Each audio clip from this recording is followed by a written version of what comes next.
All right, welcome back to another episode of the Park City Real Estate Podcast. I am honored to be joined by my good friend and fellow realtor, Stephanie Lebold. Stephanie, how are you today? Good, thank you. Good. Good to be here. Good to be here. Yes. We're a little nervous, I think. Yeah. Okay. Cameras, lights, it's just a conversation between friends. That's what we're doing. So thanks again for joining me. So you've been in Park City for a few years now. Yes. We've worked together. We work together at Engel and Volkers. That's your brokerage. But tell us a little bit about your real estate background and kind of what got you into real estate. I know you kind of seems like you were raised around it and everything. So tell us a little bit about your background, where you're from, what got you into real estate. Well, originally from Oregon, and I originally started my career back there in 2006. The opportunity came up to move to Park City, so that was a pretty easy choice to move to Park City. Yeah, I mean, the lifestyle, what can I say? I grew up skiing, so being 5 minutes from a world-class ski resort was a dream. But when we moved out here in late 2009, I've been an active part of the real estate community since 2010 out here. So, I still maintain my license in Oregon. I actually have 3 real estate licenses in 3 different states, Oregon, Utah, and Georgia.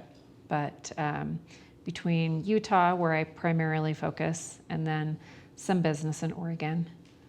Okay, and then, that's great. I knew the Oregon connection, and I knew Utah. Obviously, we worked together. Yeah. You've been doing it for over a decade here in Utah. But Georgia, tell us a little bit more about the Georgia connection. My best friend, if she had her way, we'd be living out there. Oh, okay. So, toyed with the idea a few years back on whether or not we wanted to relocate, but maybe in the future it would be a second home. Not sure. Yeah. So it's that, I guess, difference between we're kind of in the desert here, we're still in the mountains, but Georgia's completely different. Completely different. Yeah. Yes. So I gotcha. Yeah. Well, fantastic. And so real estate in Park City, the lifestyle, you kind of emphasize the lifestyle. So talk to us a little bit more about that. Well, like I said, I grew up skiing when I was young. My parents introduced me to it, fell in love with it. So we obviously wanted our children to be able to know how to ski and enjoy it, and they have. And I mean, I try and get out and ski as much as I possibly can. But there's more to Park City, as you know, than just our winter recreation. So just have come to enjoy and embrace all of the outdoor activities that the Park City area has to offer. So skiing, passionate skier. I know you were an instructor for a little bit as well. Yeah, so. I've done ski instructing for 6 years. Okay. But off winter season, hiking, biking, mountain biking, boating. Spent a lot of time out at the Jordanelle personally. Okay. Both for work as well as recreation. Yeah, we're gonna definitely get to that Jordanelle. Yeah. Which is one of the main reasons why I wanted to have you here.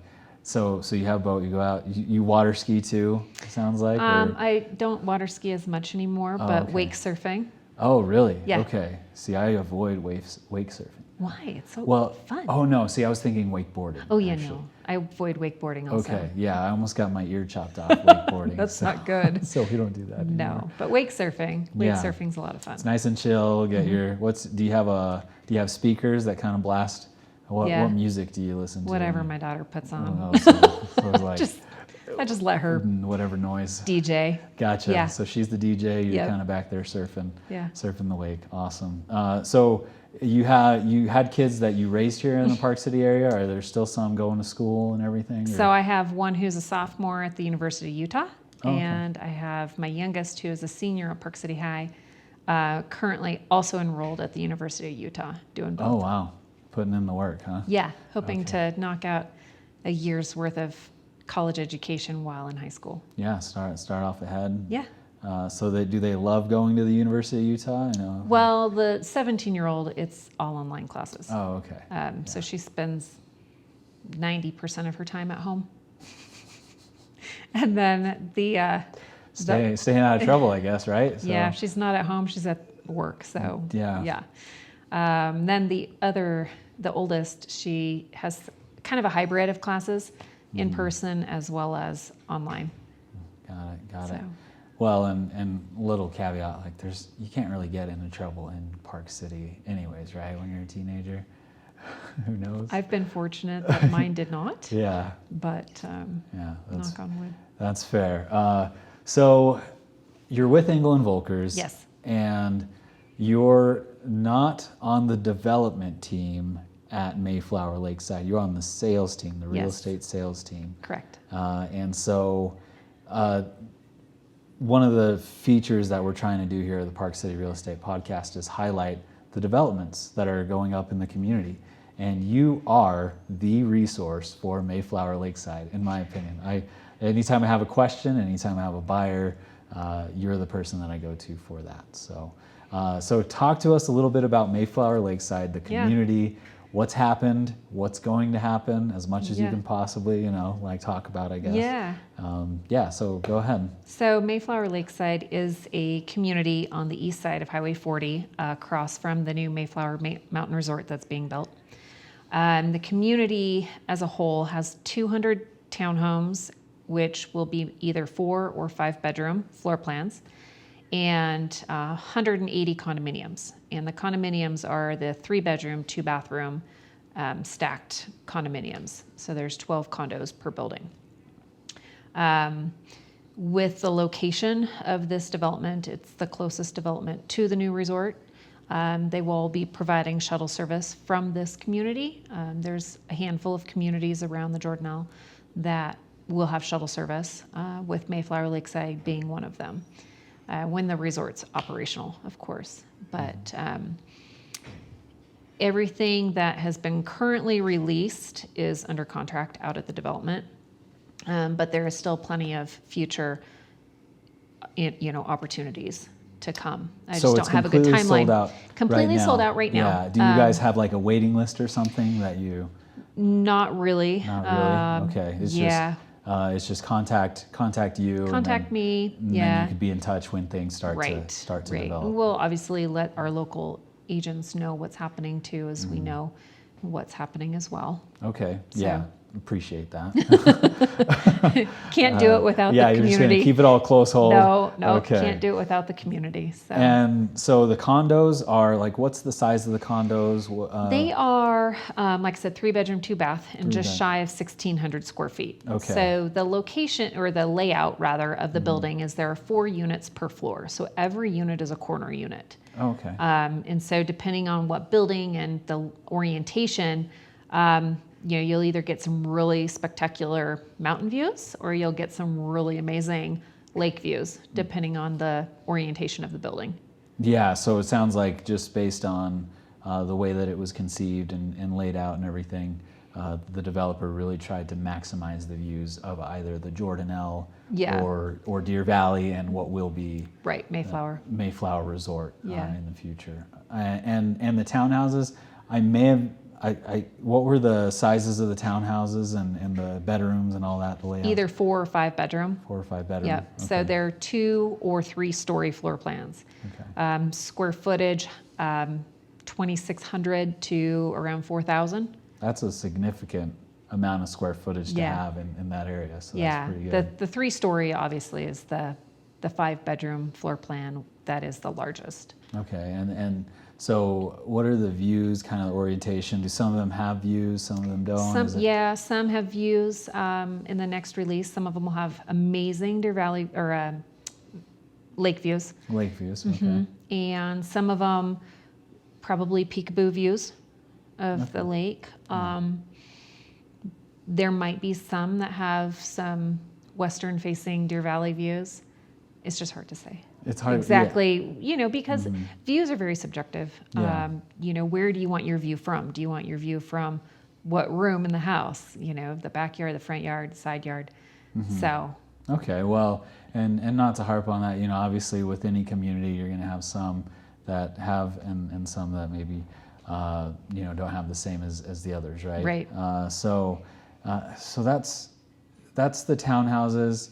And you said there's going to be 200 townhouses and 180 condominiums. 180 condominiums, and the shuttle service is going to take you right to Mayflower.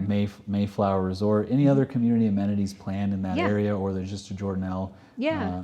So the community, Mayflower Lakeside, will have its own clubhouse. It'll have a pool and a hot tub, tennis courts, pickleball courts, which I know is It's very popular. very these popular days. for a lot of people. Yeah.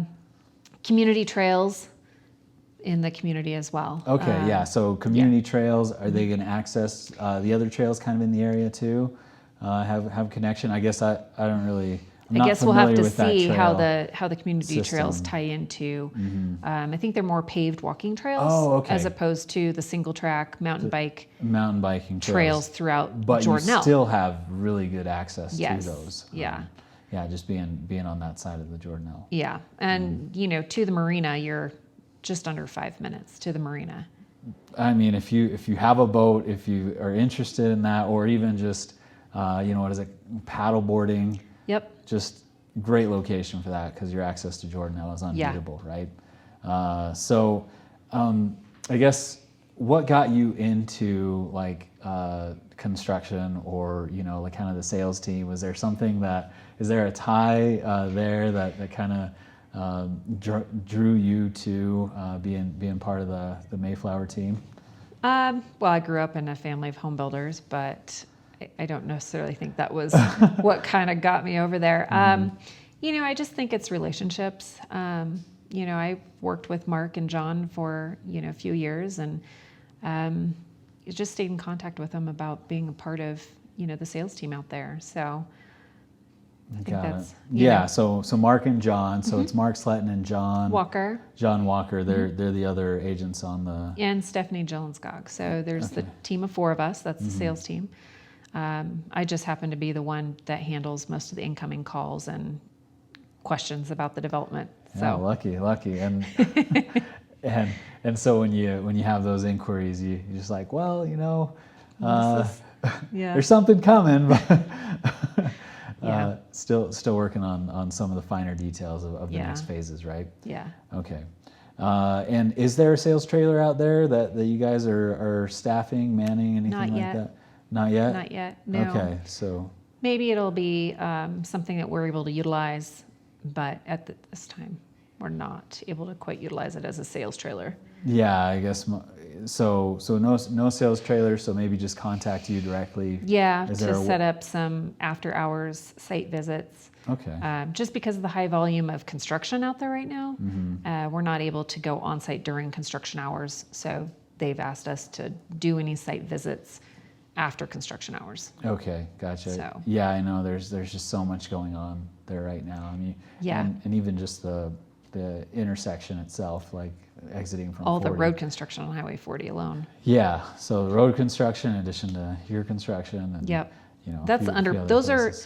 are, from what I understand, that construction on 40 is for the underpass portals that so the you'll shuttle have service will easier use. access to the resorts that's going Right. up.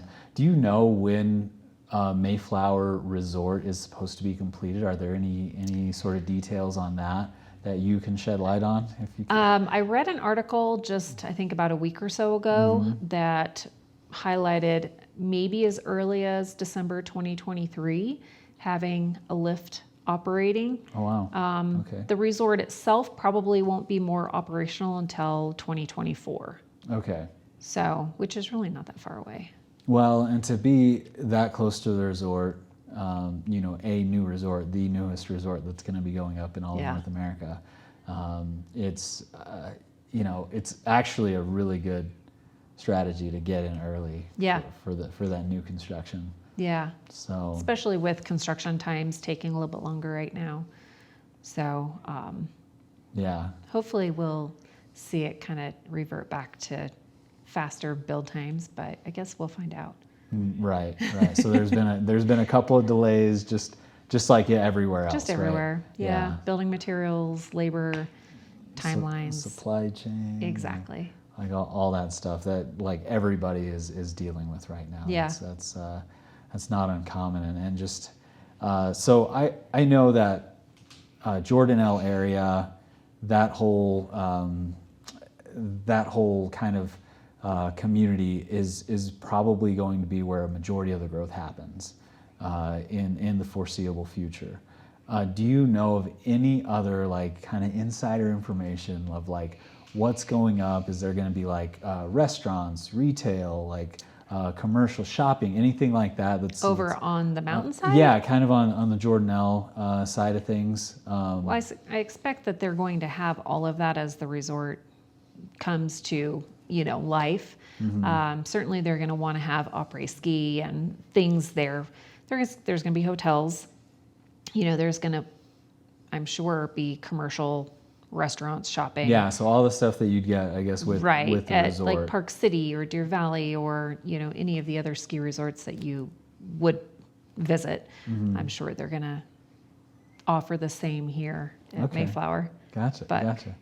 Okay, yeah, no, I figured I'd ask. I mean, I know there's always talk of, different things going up and whatnot. I was just wondering, what kind of shopping, like we've got the outlets kind of out, out at Traverse Mountain. Yeah. What, is that Traverse Mountain or is Down it? south? No, so the outlet's over by Kimball. I think it's just the outlets now at Park City. Okay, outlets at Yeah. Park City. So I was wondering if there's, kind of maybe anything that's going to be No, I don't happening think there so. that we know of. Okay. One of the things I really like about the location, though, of Mayflower Lakeside is the proximity to pretty much anything. You're pretty much 15 minutes to anywhere. If you want to go 15 minutes to Kimball Junction, 15 minutes to Park City Mountain. Depending on traffic, it might be less. Same to Snow Park, 15 minutes up to Deer Valley. 15 minutes, give or take, Heber Midway. So you can really get anywhere in the Park City surrounding area in about 15 minutes. And then you've got the airport, which is 40 minutes, I think, from the Mayflower. It's a quick drive, and then there's absolutely no lights, right? Right. From the airport, you just hop on the freeway and Go. Yeah, go and you're there. You don't have to worry about any stoplights on the way. Right. And I'm pretty sure just like even just going to that area, you can pull up into your garage or your home and not have had any stoplights at all. Yeah. So that's pretty cool feature. Now, I guess I have to ask, because you said you were a ski instructor. So I have to ask, Park City Mountain Resort or canyons, like what is the best place to hunt for Powell? Like some fresh powder tracks. I know. Well, I don't want to give up my secret stash. Then give us the second best place. There's some really great places over at the canyons, and especially when you get in through the colony, there's some pretty fun areas to ski over there. Okay. I spent, the first years living here in Park City, primarily skied over the Canyons Village. Then a few years after I started instructing, I started skiing more on the Park City side. And now it's just kind of what do I feel like skiing on? Whether I go to Park City or over to the Canyons Village. There were many days last year that the Canyons Village area was pretty quiet, and there were lines like crazy over at Park City. So of what runs? Which runs specifically? Like what? Can we get into the nitty gritty? Well, I really enjoy some of the areas off the Peak 5 chairlift. Okay, there we go. We got some details. I don't want to share too much. Come on. No, there's some. I will say there was one day many years ago, we had about a 18-inch dump in April. It was like one of the last days of the season. And I got in over off of Peak 5, untracked powder down some of those runs. It was so fun. Sounds pretty It was magical. fun to play through. Yeah. And then you can get through the trees and, you can explore. You can get in. There's another area off Peak 5, actually. You kind of have to hike up and then drop over into the abyss. Oh, is that right? Yes. Yeah. If you can get your way through the abyss, you might enjoy some of what is on the other side. What's on the other side? Okay. If I ever try and venture into that, I'll be sure to call you first, so that I'm not going into the abyss alone. Yeah. Well, that sounds like a lot of fun, and I always wonder. Hopefully, this upcoming season we get some good storms. Hope so. What year was that you had the? Out of Untracked? curiosity, yeah. Was it like 2017, 2016 season? Or was it longer? It might have been longer ago than that. Okay, I gotcha. Man. Yeah. Well, maybe we've had some good snowstorms. We've had some good seasons, so it's kind of hard to keep them all straight. That's true. I just remember last season it was terrible. It wasn't. In my opinion. It was still fabulous. Was it? It was. Oh, I just probably have the wrong attitude about the whole thing. I still had the most days on snow as I ever did last year. Last year, okay. Last year. Even busy with real estate, I still managed to get it over 80 days on snow. Okay, So, that's impressive. Yeah. I think you compete with Michael Hatz. 20 days were teaching.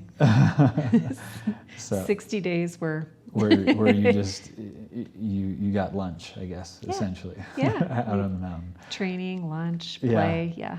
Good times, good Yeah. times. Well, I appreciate you coming Yeah. for the episode. I know there's there's probably a lot more that we can delve into, but something that I always like to ask our guests is if someone's coming here for the first time, or they are maybe thinking about moving here, or just a regular visitor, what are your recommendations to actually do when they come here? Things to do when they're Yeah, here. things to do, like Well- top 2 or 3 things that you would recommend for them coming here. Well, I guess I'm going to say that Park City has something to offer for everybody. I'm sure you would agree. People generally come here for the winters, but locals, as you know, tend to stay for the summers. So I guess it really kind of depends on what do you like to do? What kind of a person are you? Do you like to be outside or do you not? I mean, there's really something for everybody, whether it's the arts festival or theater or going golfing or hiking, mountain biking. I really try and find what they're interested in before I start making recommendations on things to do, because what I like to do may not be what you like to do. Fair enough. So- Yeah, no, there's definitely something for everybody, I think. Yeah. Yeah. So I guess it just depends. Depends on the individual. But I mean, you and I both know the variety of outdoor activities that our area has to offer. I still don't feel like I take advantage enough of it. It's right? hard to. Yeah. I mean, I have friends who want me to learn how to fat tire bike, and I'm like, really? Another form Another of biking? winter activity? Like I have skiing and snowshoe, and Yeah, it's I'm of the hard to same take. opinion. It's hard to take advantage of everything. Winters are not for biking. Personal opinion. This is not. There's too many other things There's to do. so many other things to do. You can But snowmobile, cross-country ski. Exactly. Yeah. And so- there's plenty of that, and then in the summertime, there's some rafting adventures. You could raft down the Weber or the Provo, or lazy tube down Or tube, yeah. the rivers. Some great hiking trails if people are into hiking. But like I said, I try and get a feel for what people are looking for. That's true. You said so. Sometimes people like to stay inside. Maybe they don't want to venture out into the Right. cold. They're not skiers. What are some of the inside activities? That you recommend? I mean, obviously going to restaurants and stuff. Yeah, dining. Yeah. But, depending on the time of year, you might be able to do something with the Kimball Arts Festival, Egyptian theater, if there's something up on Main Street happening. Yeah. Yeah, the iconic Egyptian theater. Right. Lots of good Outdoor shows. concerts in the summer times. It really Yeah. tailors to indoor and outdoor enthusiasts. Right. But, right. Yeah. So, what's your favorite place to go to on Main? Is it the Egyptian or is it? I don't really have a favorite place on Main. Yeah, you just I kind of go kinda- mosey through the yeah. shops. In and out. Yeah, I like going through the. You mentioned the Kimball Arts Festival. That's always a fun time. We've got a pretty robust arts community Yeah. here, and so and I think we've got that. I mean, they're building the new just kind of where the Maverick used to be. They're building that out to be kind of Sundance Arts Festival. Like Right. that. So.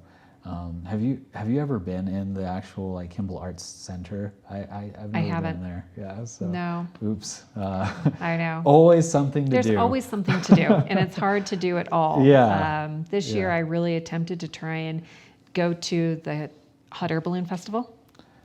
Yeah, how'd that go? It did not go. I think the weather did. The weather really. Yeah, the first year after being here for 12, 11 years, I get up early, I go up there, and the first day it was rained out. Right after I parked. Yeah.